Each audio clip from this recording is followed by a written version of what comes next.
dari Ismail, karena setengah dari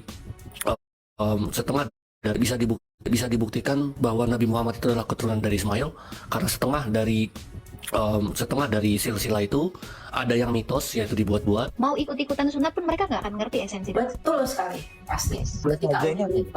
Ketika Unadifa bilang kami pun bersunat, itu adalah sunat yang sia-sia. Kenapa? Tidak didasarkan pada janji. Kalau yang didasarkan pada janji itu harus berusia 8 hari. Karena Kristus pun disunat pada usia 8 hari. Lahir namanya Ismail. Betul. Dan dari keturunan Ismail itu nanti akan lahir 12 raja katanya. Kalau nggak salah kemarin itu diceritain sama Babe. Betul. Di kejadian dulu, iya. Saya nama-namanya ini loh, Kak. Kalau di literasi saya yang dulu nggak ketemu sih gitu.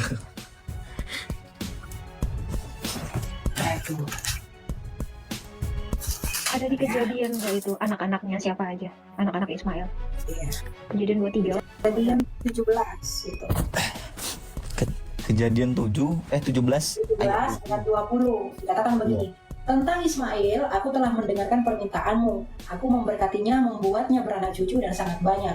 Baginya dilahirkan 12 raja, dan aku akan membuatnya menjadi bangsa yang besar. Namun perjanjianku akan kutetapkan dengan Ishak yang akan dilahirkan Sarah bagimu tahun depan pada waktu seperti ini. Gitu. Kalau Turunannya itu ada di kejadian 23 kalau nggak salah itu. Nama-nama anak-anaknya Ismail ada. Ada antara 20 berapa gitu? 23. 21 atau 23 gitu. 1, 2,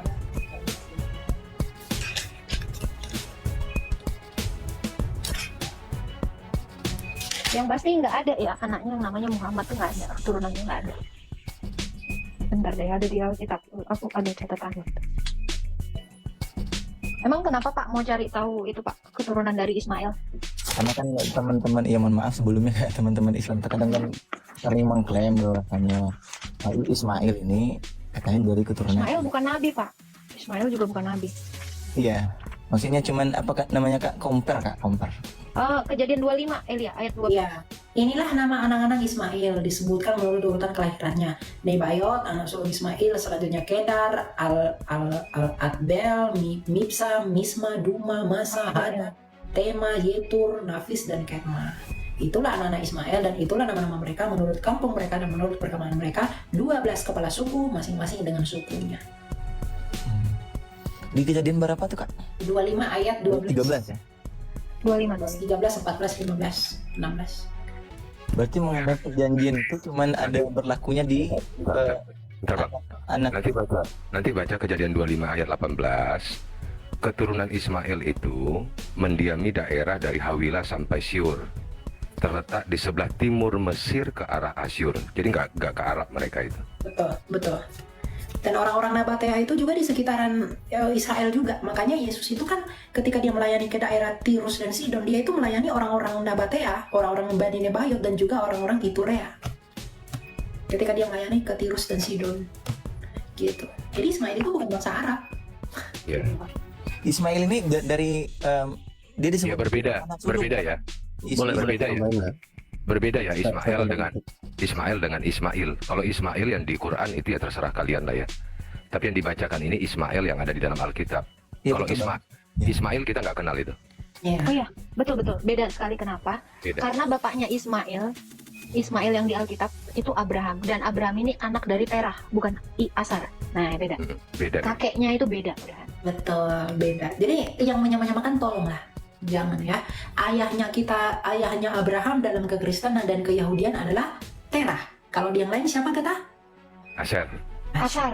Nah, beda orang. Jadi udah nggak sama ya. Saya boleh nambahin dikit nggak? Kalau memang teman-teman muslim masih mau maksa ya, ada salah satu scholar Islam namanya Yasir Qadhi. Teman-teman boleh cari sendiri, VT-nya bertebaran. Ada lecture panjangnya, dia mengatakan bahwa keturunan silsilah yang sekarang ada di website atau teman-teman lihat dari Nabi Muhammad kepada Ismail itu setengah mitos, setengah fakta. Yang setengahnya yang sampai ke Ismail itu mitos, itu dibuat-buat. Nah, sementara yang dari Ismail sampai ke Adam itu diambil dari Tauratnya orang Kristen atau Tauratnya orang Yahudi. Jadi itu ada 3 sumber. Yang pertama, tidak bisa dibuktikan bahwa Nabi Muhammad itu adalah keturunan dari Ismail karena setengah dari silsilah itu ada yang mitos, yaitu dibuat-buat, dan dari Ismail sampai ke Adam itu diambil dari Taurat. Demikian, silakan. Tapi dari Iya, kekristenan dari- juga, Kak, betul Kak Ibrahim ini atau Avram ini dari Mesopotamia atau Ibrahim dan Abraham Anak itu pun Us. tidak sama. enggak? Dari maksudnya- Ur Kasdim, dari Ur Kasdim. anak Ur Kasdim. Ur Kasdim itu kota Kasdim namanya. Ur itu kan kota, sama seperti Ursalim. Itu kota Syalim, kota Yerusalem. Ur Kasdim itu kota Kasdim. Jadi dia dari kota Kasdim. Oh, berarti Ibrahim ini dari kota Kasdim ya, Kak? Kasdim. Abraham. Ya, memang itu meliputi Abraham. daerah Mesopotamia, makanya dia dikatakan orang Mesopotamia. Abraham bukan Ibrahim ya, beda. Iya. Ibrahim dengan Abraham beda. Bagaimana dengan hukum Hammurabi, Bang? Itu hukum apa tuh sebenarnya itu, Bang? Hammurabi. Iya. Hukum Hammurabi itu budak itu boleh digauli oleh tuannya. Seperti yang dilakukan oleh Sarai memberikan Hagar budaknya kepada Abraham. Itu hukum Hammurabi. Dan anak yang dilahirkan itu adalah anak dari tuannya. Jadi hanya meminjam rahim lah, begitu kurang lebih. Itu dulu Benar ya, bisa Bang, kalau Ismail ini waktu itu diusir oleh Sarai, Bang? diusir. Betul, 2 kali bahkan, 2 kali. Betul ya? Sampai 2 kali diusir. Betul. Makanya dia dinamai sebagai apa? Keledai liar, karena dia diberikan kemerdekaan. Ya, dia dikasih Kalau istilah. liar ini bukan mengacu kepada sifat mereka, Kak, dari keturunan Bukan, Ismail. karena dia dimerdekakan. Jadi beruntungnya Itu bukan sesuatu yang buruk loh itu. Enggak, iya ya, betul. itu adalah salah satu kebaikan Allah untuk seorang budak. Budak itu sampai kapanpun dia tetap budak. Ketika dia dimerdekakan, dia itu diberikan kebebasan. Justru pengusiran yang kedua kali oleh Sarai itu adalah keberuntungan bagi Ismail dan Hagar. Kenapa? Karena mereka dijadikan manusia yang merdeka. Itu adalah salah satu kebaikan Allah bagi mereka. Makanya mereka diistilahin sebagai keledai liar. Itu kemerdekaan gitu. Oh, berarti Karena budak tetaplah budak sampai kapanpun. kemerdekaan ya, Kak, bukan tingkah laku dari Bukan, artinya dia keturunan Ismail, dimerdekakan. Betul, Ismail itu dimerdekakan. Boleh nambahin ya teman-teman ya. Ya, jadi sedikit bentar, Boleh, dulu, silakan, sedikit silakan. bentar dulu. Jadi begini ya.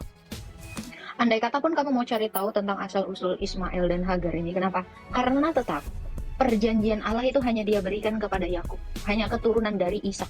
Yakub.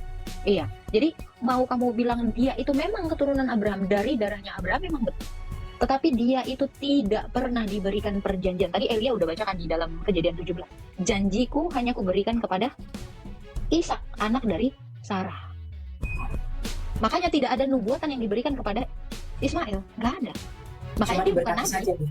Iya, dia juga bahkan bukan nabi. Karena dia tidak bernubuat akan apapun. Karena Allah tidak memilihnya. Yang dipilih itu adalah dari Sarah, istri sahnya. Gitu. Tapi penyebutan Ismail ini juga disebut dengan anak sulung ya, Kak? Anak sulung itu justru Ishak. Kamu belum ngerti budaya Ishak bukan anak tunggal ya, Itu Kak? artinya yang utama, bro, bukan yang Iya, tertua yang kayak anak gimana tunggal. yang pertama. anak. Dia mendapat hak yang lebih daripada yang lainnya. Jadi sulung itu bukan artinya yang duluan brojol, bukan. Enggak. Tapi yang lebih utama, gitu. Daud juga bukan anak pertama, tetapi dia dikatakan apa? Sulung. Nah, karena dia lebih utama. sebenarnya tujuannya itu untuk mengakali. Karena anak yang akan dilahirkan oleh pembantunya atau budaknya itu adalah anaknya sesuai hukum yang tadi. Itu kan berarti mengakali kan? Tetapi ketika dia mengandung anak ini, Hagar ini malah jadi sombong, malah berlagak menjadi nyonya gitu loh. Nah, itulah yang membuat Sarah itu sakit hati. Demikian, silakan lanjutkan. Nah, kalau dalam Alkitab ada yang namanya hak kesulungan ya. Dan ada satu yang mau saya tambahkan, sebenarnya berkat kepada Ismail itu juga karena syafaat Abraham. Karena Abraham itu meminta kepada Tuhan, makanya diberkati. Kalau enggak juga enggak. Silakan lanjut. Ya, di Alkitab juga kita tahu bahwa Yakub itu bukan anak sulung, dia adalah adiknya Esau. Tetapi dia memperoleh hak kesulungan itu dan memperoleh berkat kesulungan itu. Sehingga Alkitab mencatat bahwa dari garis keturunan Yakub lah nanti yang akan turun raja-raja dan bangsa Israel, bukan dari Esau anak sulungnya. Nah, demikian juga Ismail ini sebenarnya bukan anak yang diperjanjikan. Itu anak kecelakaan rancangan manusia, itu bukan rancangan dari Tuhan. Ya, makanya yang mendapatkan hak kesulungan itu, yang meneruskan garis keturunan Abraham bukan Ismail, tapi Ishak. Karena Ishak inilah anak perjanjian. Betul. Ya, kita bisa baca di Kejadian 21. Pak Ada- Cilar. Ya. Pak Cilar. Ketika Ismail lahir, Abraham udah disunat belum? Belum Nah, sementara perjanjian itu harus yang sama-sama sudah di sunat. Ya. yang Tandai dengan sunat. jadi perjanjian Allah itu memang dia berikan kepada Abraham dan Ishak. Ishak, ya benar. Gitu. Jadi itulah makna sunat itu sebenarnya dari situ, tanda janji keturunan. Kenapa ditandainya di titik? Maaf ya. Karena keturunan dari sana. Nggak mungkin ditaruh di kuping, di hidung. Nah, jadi sunat itu maknanya adalah tanda janji keturunan, bukan buat bersih-bersih. Kalau Betul. bersih-bersih pakai sikat kawat aja, bersihin sampai habis. Gitu. Itu makna Ya. sunat. Dan hanya tanda itu yang nggak akan hilang kalau kita udah dewasa sekalipun sebagai milik janji keturunan itu dari sana. Gitu. Dan satu lagi ya Elia ya, kita tahu Ismail itu nggak ada. Memang dia beneran bukan nabi, dia tidak bernubuat dan dia memang tidak apa ya, diceritakan itu hanya segitu doang kan. Keturunannya dari Hagar sampai melahirkan 12 bangsa, udah. Memang tidak ada. Kenapa? Karena sesuai dengan Mazmur 147 ayat 19 sampai 20 dikatakan apa, coba bacakan. Mazmur berapa? Mazmur 147 ayat 19 sampai 20. Nah, ini beneran digenapi. Hukum-hukum dan ketetapannya itu tidak diberikan kepada kita bacanya. Ismail pun nggak kenal itu hukum itu. Ya. Karena Mazmur ini datang bagi keturunan ya Yakub, Yakub. hanya Yakub Israel dia bilang. Ya. Saya hafal semua ayat itu semua. Iya, biar enak aja, biar lengkap lah. Ia memberitakan firman-Nya kepada Yakub. Nah, Yakub ya. Ketetapan-ketetapannya dan hukum-hukumnya kepada Israel. Ia tidak berbuat demikian kepada segala bangsa dan hukum-hukumnya tidak mereka kenal. Kira-kira masuk nggak di bangsa yang 12 tadi kamu bacakan di Kejadian 25? Nggak dikenal itu. Mesir itu pun nggak kenal itu hukum Allah. Yang dekat-dekat saudaranya, masih tetanggaan nih. Mesir itu nggak kenal. Hukum-hukum Taurat itu nggak tahu. Apalagi Arab sana nggak akan kenal. Siapapun. Kecuali, siapa ini ya? Yakub. Yakub dan Israel yang adalah keturunan Yakub. Nah, itu. Di luar, Di luar dari Israel, nggak ada yang kenal itu. Mau ikut-ikutan sunat pun mereka nggak akan ngerti esensi itu. betul sekali, pasti. That's it. Berarti Makanya makna kemarin dari ketika 12 raja ini apa? ketika Undaliva bilang kami pun bersunat, itu adalah sunat yang sia-sia. Kenapa? Tidak didasarkan pada janji. Kalau yang didasarkan pada janji itu harus berusia 8 hari. Karena Kristus pun disunat pada usia 8 hari. Karena di luar bangsa Israel pun ada kok bangsa-bangsa lain yang bersunat. Tapi kan tidak mengikuti peraturan Taurat. Dan tahu nggak Elia? Ya. Itu mau pas sunat umur 8 hari, jatuh hari Sabat, itu imam-imam di Bait Allah itu tetap menyunat loh. Karena itu janji Allah. Kan pernah ada perdebatan Yesus dengan ahli-ahli Taurat dikatakan, kau juga menyunat orang kok di hari Minggu? Karena memang itu ketetapannya itu harus berumur 8 hari. Janjinya itu. Jadi kalau yang ada habis akil balik, ada yang umur 80 tahun pakai kapak, nah itu nggak berlaku. Itu bukan janji Allah itu.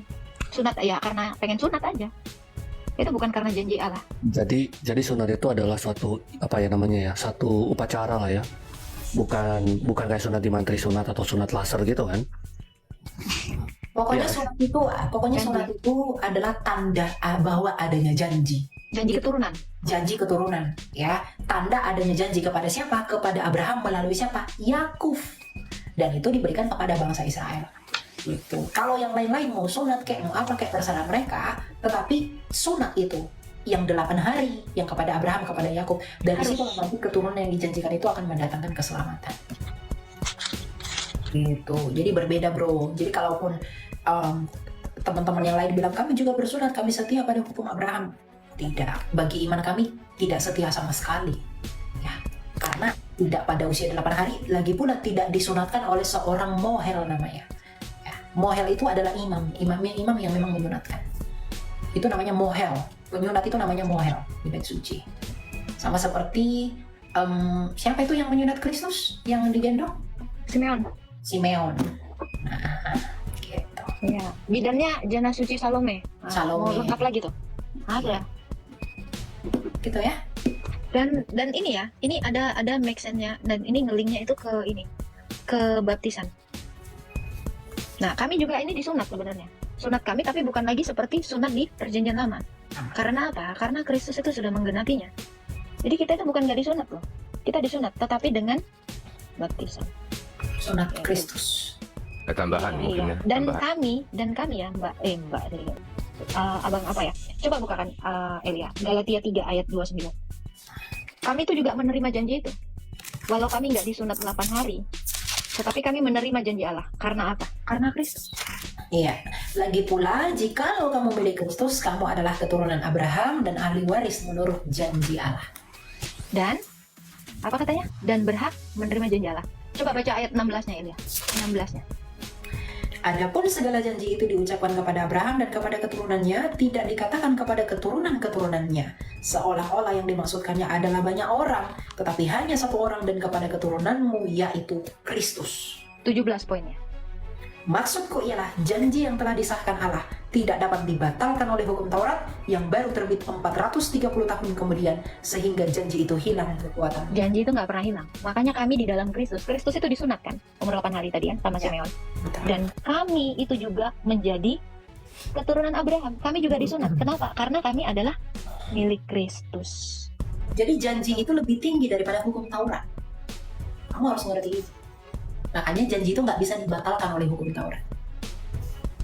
Makanya penggenapan itu hanya ada di dalam kekristenan melalui Kristus.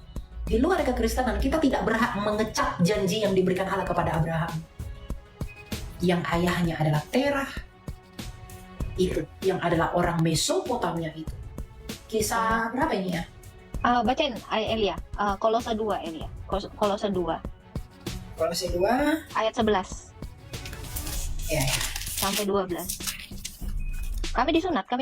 Nah ini penjelasannya. Dalam Dia kamu telah disunat, ya, bukan dengan sunat yang dilakukan oleh manusia, tetapi dengan sunat Kristus yang terdiri dari penanggalan tubuh yang berdosa. Karena dengan Dia kamu dikuburkan dalam baptisan, dan di dalam Dia kamu turut dibangkitkan juga melalui kepercayaanmu kepada kerja kuasa Allah yang telah membangkitkan Dia dari antara Nah, orang mati. sunat kami lebih substantif. Kenapa? Kalau dulu sunat dilakukan manusia hanya penanggalan kulit katan. Nah, kami lebih substantif lagi sampai kepada apa katanya Elia? Seluruh tubuh yang berdosa. Yang berdosa. Nah, itu sunat kami itu lebih luar biasa lagi. Kenapa? Karena sudah digenapi oleh Kristus tadi. Gitu, bro. Jadi makna sunat itu adalah tanda janji keturunan. Setiap orang yang dibaptis dalam nama Kristus, kami juga adalah keturunan Abraham. Karena apa? Karena Kristus itu adalah keturunan Abraham yang dijanjikan Allah. Itu tadi yang udah dibaca si Elia Galatia 3. Ya. Sebenarnya janji berkat keturunan itu bukan dimaksudkan kepada banyak orang, tetapi satu orang. Siapa? Yesus Kristus.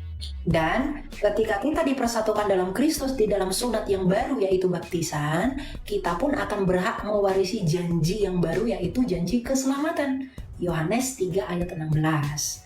Jadi ketika janji itu secara turun-temurun diberikan, tadi di Galatia 3 ayat 16 dikatakan bahwa itu adalah Kristus, maka dari Kristus kita memperoleh janji yang baru, yaitu barang siapa yang percaya kepadanya kita akan memperoleh keselamatan. Itulah Kita disebut siapa Elia? Keturunan Abraham dan juga karena kemanusiaan Yesus ya, keturunan Abraham. Keilahian Yesus juga menjadikan kami sebagai anak-anak Allah. Yohanes 1 ayat 12. Coba baca ini lihat.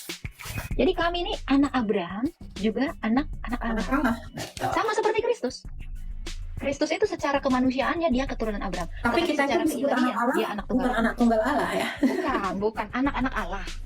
Anak-anak Allah. Karena Yesus itu adalah anak tunggal Allah. Betul. Gitu. Kalau Kristus itu anak tunggal Bapa secara keilahian, secara kemanusiaan anak tunggal anak dari Abraham. Kami juga sama. Nah, kalau kamu mau jadi keturunan Abraham, mau dibaptis. Ya, Dan kita Elia, tambahan sedikit boleh ya, Elia ya, Enggak, Agatha ya. Jadi dalam hal sunat ini juga ini menunjukkan perbedaan antara Abraham dan Ibrahim. Di Kejadian 17 ayat 24 dijelaskan bahwa Abraham berumur 99 tahun ketika kulit khitannya dipotong. Sementara dalam hadis Ibrahim itu disunat umur 80 tahun menggunakan kampak. Jadi berbeda. Nggak mungkin itu orang yang sama. Karena nggak mungkin disunat 2 kali. Ibrahim itu umur 80 tahun menggunakan kampak, sedangkan Abraham itu umur 99 tahun. Dan itu tertulis di Alkitab. Jadi memang biarlah Abraham dan Ibrahim ini menjadi 2 sosok yang berbeda, jangan disama-samakan. Saudara-saudara kita yang di Muslim, silakan mengimani Ibrahim, kita nggak ada masalah kok. Tapi jangan disama-samakan, itu aja. Yang di bawah bilang begini, kami pengikut Kristus walaupun berbeda agama. Kamu tidak pengikut Kristus selama kamu menyangkal dia sebagai anak Allah dan adalah Allah. Kamu tidak mengikuti. Perintah Kristus itu adalah, Yesus bilang di dalam Matius 28 ayat 20, dan ajarlah mereka. Baptis dulu. Baptis dulu. Iya, kamu harus baptis dulu, baru kamu katakan kamu pengikut Kristus. Karena ajarlah mereka melakukan segala sesuatu yang kuperintahkan kepadamu. Apa yang diperintahkan Kristus kepada kita? Percaya kepadaku. Kalau percaya kepada dia artinya melakukan apa yang dia mau. Pertanyaannya, kamu mengaku sebagai pengikut Kristus, tapi tidak memberi dirimu dibaptiskan. Kamu tidak sadar akan apa yang dia lakukan ketika ia mati di kayu salib. Nah, Kristus manakah yang kamu imani itu? Mampukah itu menyelamatkanmu sebagaimana yang telah kami sampaikan? Jangan seperti Galatia 1 ayat 8, bahwa yang kamu dengar itu adalah Yesus yang lain, selain daripada yang kami beritakan, yang kami juga teruskan saat ini di dalam pengajaran kita. Jadi kamu perlu Jadi hati-hati. pertanyaannya sebenarnya bukan itu, Elia. Kamu percaya Yesus yang disalib atau yang diserupakan? Nah, itu paling fundamental. Yesus yang mana yang kamu percayai? Kalau yang diserupakan tentu tidak ada keselamatan.